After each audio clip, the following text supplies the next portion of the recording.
Welcome to Chapter 7, where we're talking about the B action's lower body triggering action. You know, this is the smooth and quick action that helps to generate the momentum and speed that takes the hands through the strike zone. In this action, the lower body acts as a gathering point or a reservoir for the majority of the power created in the swing.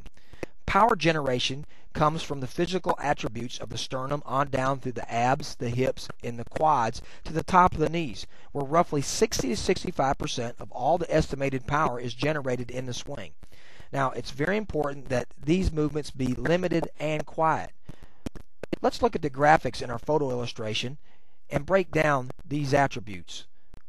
Number 1, at the same time that the hands are triggering back to the launch position, the front side foot and leg begin its own triggering action. In this movement, the front side foot is lifted up and then placed back down to a point not more than 2 to 3 inches beyond the original starting position. The height that the foot is lifted is dependent upon a couple of factors, the most important of which is the hitter's overall quickness, and secondly, the hitter's ability to maintain proper balance. In cases where a hitter is having a difficult time keeping his weight back or lunging, taking weight forward too soon, a higher front side leg lift will aid this effort to stay back. Also, it's important to regulate the distance that the front toe travels forward. Instances beyond the 2 to 3 inches will have a tendency to create a lunging effect or premature weight delivery. With some hitters, this transfers weight forward, causing the hitter to depend more on using his arms to generate the power instead of using the backside leg and the hip rotation to generate the power. That's what we're looking for. Most hitters are not strong enough to drive the baseball or hit the baseball on a consistent basis with this type of approach. In many young hitters, this is the reason for a lot of infield dribblers and bloopers that are very discouraging to them. With this type of approach, the dependency upon the arms following the premature weight transfer in many instances also causes an uppercut swing. Now, this uppercut swing is basically caused by the hands sagging or the hands hitching down as the front foot travels forward beyond that distance that we're asking you to stay within.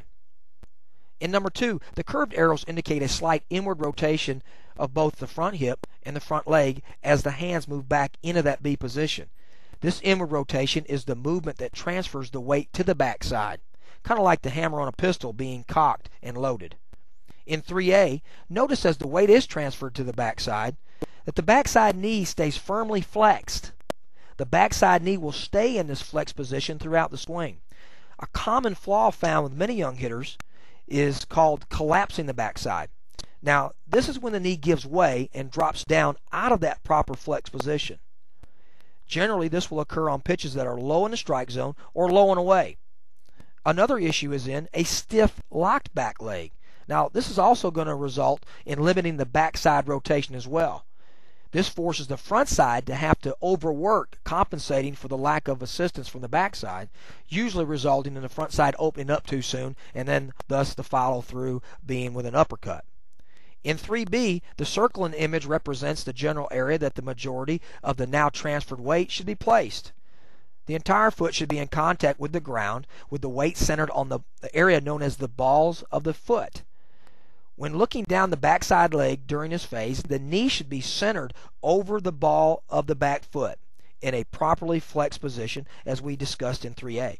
If the knee is found in a stiff lock position, usually the weight has been improperly transferred to the heel of the foot, and we don't want to do anything on the heels. Keep our weight forward on the balls of the feet. That helps with hip rotation. In 3C, the toe of the backside foot should continue to be slightly positioned inward toward the plate. Now, during this phase of the swing, this position will help to enhance the most important part, the phase known as the backside pivot, and we'll get into that in just a little bit. In number 4, the front foot in hitting can also be regarded in importance the same way that maybe a rudder is considered in the steering of a big ship. In our spread hitting system, mechanics basically are guided by the front side. So as the front foot goes, so goes the swing. With this in mind, the action of the front foot and its importance cannot be overstated. As you can see in our image, there is an X located just below the front toe. For the sake of our example, this marker helps to emphasize that the toe position must be lifted in a closed position and come back down in the same closed position. One major flaw finds a hitter opening the front toe towards the pitcher while the foot is suspended in the air, and then lands either with the toe pointed towards the pitcher or in a position somewhere between one of the bases. As we'll discuss in the swing section, the front toe, after landing back down closed in the proper position, will then be rotated to its proper finish position through the natural course of the hip rotation associated with the swing. So it doesn't need any help opening up. It's got to come back down closed. Also, the marker serves to indicate that the front foot should not be moved back away from the plate once it is lifted. Now, when properly setting up in the spread position, including the alignment to the plate, with the end of the bat being able to be centered to the middle with an extended arm, adequate bat coverage will be achieved for each individual hitter, depending on bat size and body size. Now, hitters usually step in towards the plate in a natural, kind of normal action that just takes them in maybe just a couple of inches, particularly in balls middle away. Now, excessive front foot movement towards the plate may find that the hitter will be jammed, and that's going to cause poor contact on balls that are on the better part of the plate.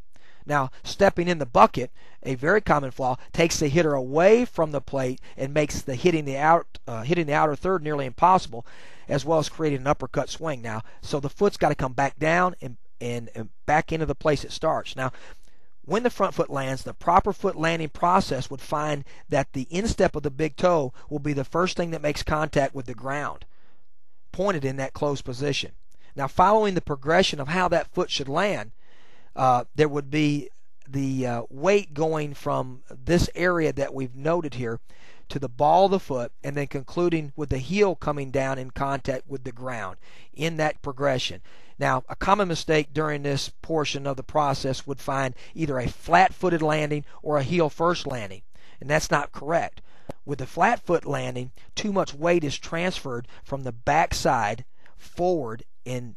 In the heel first landing, the heel is used as the pivoting device and assists in the rotating the front side away from the plate. Now, this heel first landing also prevents the hitter from having a proper front side support mechanism for that sound hip rotation. So it's got to go toe, heel, not any other way. Now, a proper front toe landing would be smooth and controlled, and now that's going to carry with it minimal weight transferred forward.